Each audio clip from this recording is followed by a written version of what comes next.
Hello everyone and welcome to the Ion Pokemon League's Winter 2013 Ion Cup Finals between the Cerulean Stars and the Pallet Town Heroes. I am Al Basler here once again to call all of the Ion Cup action. So let's take a look at how we got to where we are now. The Cerulean Stars undefeated in the regular season, falling in battle number 1 to the Pallet Town Heroes, looking to avenge their only loss of the regular season, which came at the hands of Steven and the Stars. Now, in most situations, in a best of however many series where you have alternating home field advantages, it's crucial for the road team to start off to try and get at least a split in those first couple of games on the other team's home turf, and the Pallet Town Heroes accomplished that. In a best of 5, it's even more crucial because it allows them the opportunity that regardless of what happens in battle number 2, a chance to close out the series on their home field in battles 3 and 4. So now Pallet Town is going to be looking for a sweep of these first 2 games. Cerulean now just looking to even the series up. Let's take a look once again at the 2 rosters on display for you here. The Cerulean Stars again focused on that rain team mentality, although their star of the first battle, no pun intended, was Shaggy the Hydreigon, which was able to KO 2 of the Pallet Town Hero Pokemon. The Heroes, on the other hand, really relied on their Snorlax, who KO'd 5 members of the Stars roster and brought the Heroes back from the brink of defeat in this one, that first battle. So really an amazing display by that Snorlax. You know that it's in the back of Steven's mind going into battle number 2 here, that he has got to be on guard for that Snorlax, and you know he has a plan on how to take it out. Both trainers are just about ready to go, so let's go down to the playing field for battle number 2 of the Ion Pokemon League Ion Cup Finals. Both trainers now selecting their Pokemon that are going to start this rotation battle. The Cerulean Stars are in the foreground of your screen. Zero sends out for the Pallet Town Heroes the trio of Pikachu, Alakazam, and Machamp. Steven now throws out Frogfucius, the Politoed, Tornadus, and Speedy the Bronzong. Frogfucius's drizzle causes rain all over the arena. Frogfucius now quickly goes to protect itself to begin things off. Pikachu looked to strike quickly with Fake Out, but the protection worked for Frogfucius. Steven rotates over to Speedy, and now Pikachu is the one using Protect. Speedy, though not attacking, opting to set up a light screen instead. The special defense of the Stars is raised. Steven rotates over to Tornadus, who fires with a Hurricane. We saw this in battle number 1. It's not very effective, but it's going to do some massive damage to Pikachu. Pikachu able to hold on.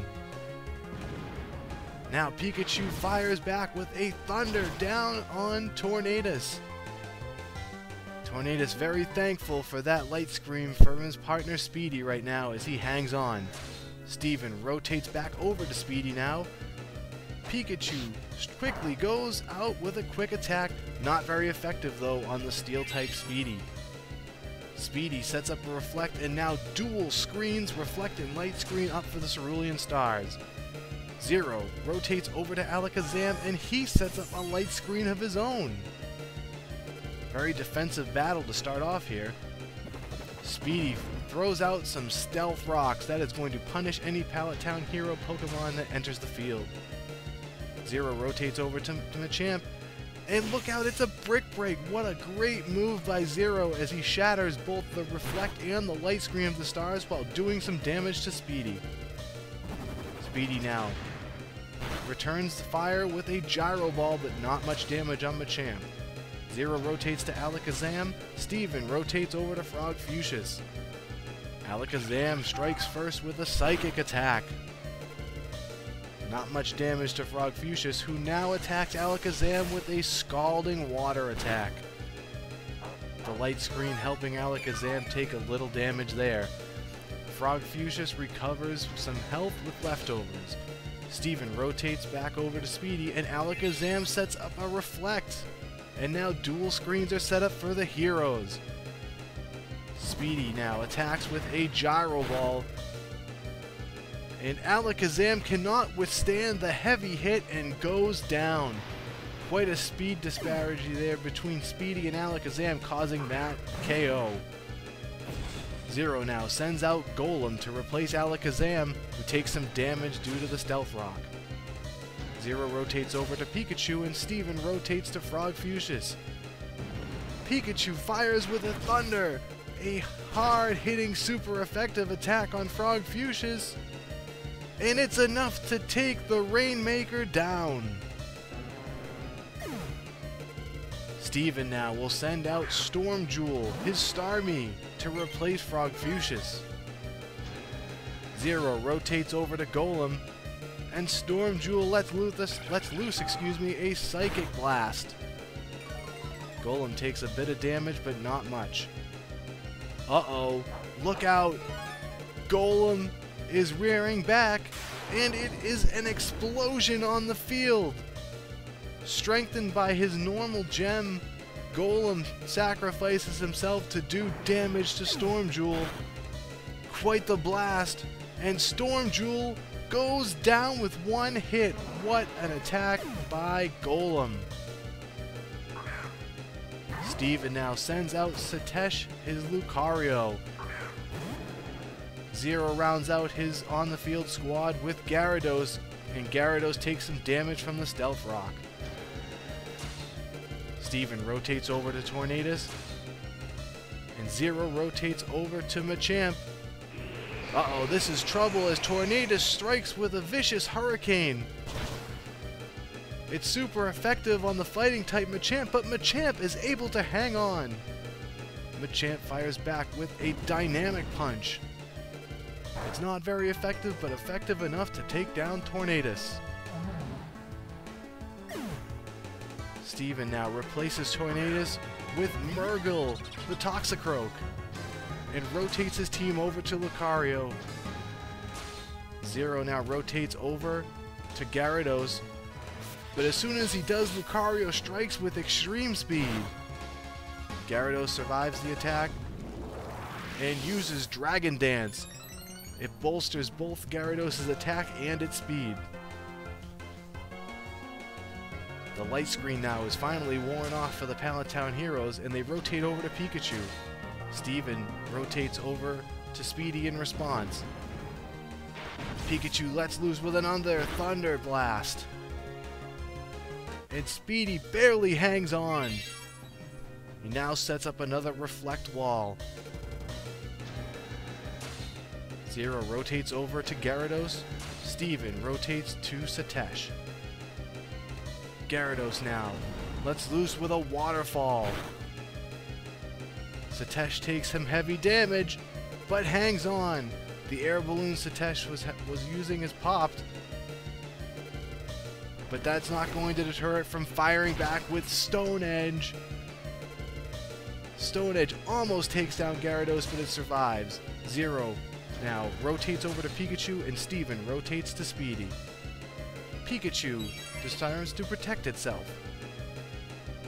Speedy now looking for a Gyro Ball, but Pikachu is protecting itself. The Reflect now is worn off for the heroes. Steven rotates over to Satesh, and Zero goes to Machamp. Machamp's Quick Claw kicks in, but it's not quick enough to take on Satesh's extreme speed, and it's enough to take Machamp down. Zero now sending out the MVP from battle number 1, Snorlax. Zero rotates over to Pikachu, and Steven rotates over to Murgle. Pikachu lets loose with another Thunder. Murgle taking damage, some heavy damage. He hangs on, but he's been paralyzed. Murgle now is paralyzed and cannot move. The Toxicroak recovers some health due to the rain being on the field and its black sludge item. Pikachu now protects itself. Murgle goes for a Drain Punch, but Pikachu was ready for it. Murgle again recovering some of its health. Pikachu now fires another devastating Thunderbolt. and that is going to be enough to take Murgle down. The Toxicroak has fainted. The Cerulean Stars now down to their final 2 Pokemon. Snorlax gets rotated in for the heroes, and a Body Slam takes down Speedy. Satesh now the lone Pokemon left for the Cerulean Stars. The Reflect is worn off for Cerulean as well. Zero rotates over to Pikachu, who goes to protect itself. Satesh has taken heavy damage, is not sure how much more he can take. The Extreme Speed attack is no good there. But Satesh goes right back to it, and Pikachu takes the hit and goes down. Satesh doing what it can now, with the heroes down to their final 2 Pokemon. Satesh again strikes quickly with Extreme Speed. Snorlax takes the hit and fires back with a Body Slam, and that will finish off Satesh, and battle number 2 in the Ion Cup Finals goes to the Pallet Town Heroes, who now lead the series commandingly 2 battles to none. It's going to be an uphill struggle now for the Cerulean Stars to come back in this one, as they have dropped the opening 2 battles at home and now must compete in the Pallet Town home field advantage of single battles, and now has to win the final 3 battles in the series if they hope to capture the Ion Cup. Both Pikachu and Snorlax for the Pallet Town Heroes scored 2 knockouts apiece in this one, while Satesh of the Cerulean Stars had 2 knockouts as well in a losing effort. The Cerulean Stars now need to majorly regroup going into battle number 3, as they have what looks to be an insurmountable task ahead of them, winning 3 straight battles against the Pallet Town Heroes. But as we've seen from the Stars this entire season, if there's any team that's capable of going on a run like that, it is the undefeated Cerulean Stars. So it's going to be very interesting to see what happens as the series goes on and the scene shifts to Pallet Town for battle number 3. So that's going to wrap it up for battle number 2 of the Ion Pokemon League's Ion Cup Finals. For more information on the Ion Pokemon League and all of the Ion Game Corner organized playgroups, check out iongamecorner.com. For the Ion Game Corner, I'm Al Basler. Once again, the Pallet Town Heroes defeat the Cerulean Stars and take a 2-0 lead in the Ion Cup Finals. We'll see you again at battle number 3.